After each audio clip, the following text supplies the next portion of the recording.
really great. This student has remembered what the MLA header should look like, but I purposefully removed the student's name from the header. I'm sorry, the heading is, and I also removed the header so that there was no evidence of who the real student was.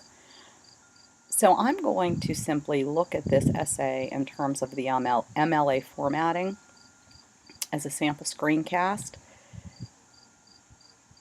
Whenever you want to insert a header in a Word doc that is created on Google Drive, you actually need to use the insert box or the insert tool, and you need to scroll down until you see header.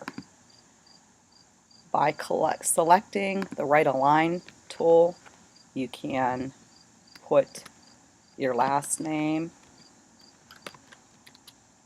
which is what needs to go at the top of each header. If you click space and then click insert again, you can select page number at the top of the page. If you don't do that, and if you simply press a number 1, every single page will then be labeled page 1 and it won't paginate for you, which is a common error that students that are creating MLA headers fail to remember. So my header's done. I would then need to add my first and last name to make my heading proper.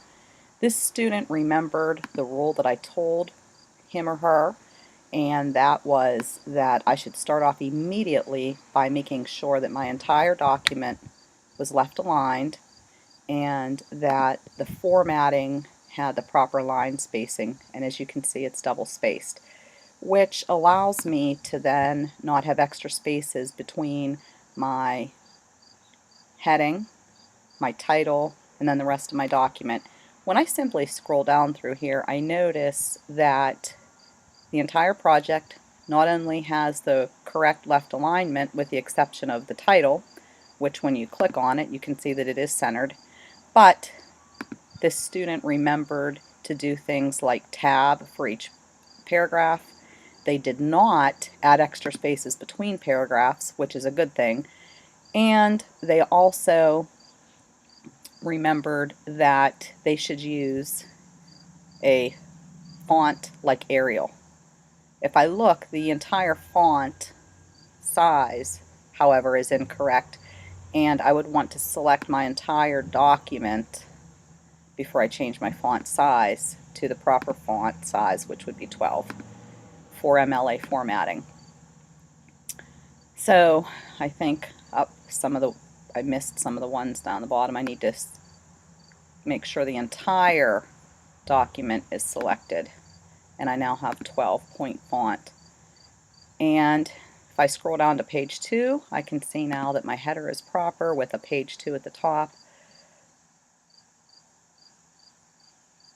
And my document seems to be in the proper MLA format for me at this time.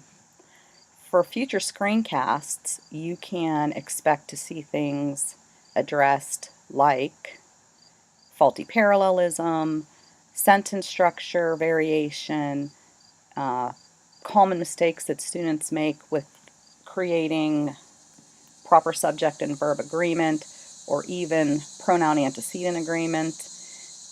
We'll be discussing each of these in future screencasts, and we look forward to sharing feedback and other comments with you in a live format so that you can make these changes in your own work.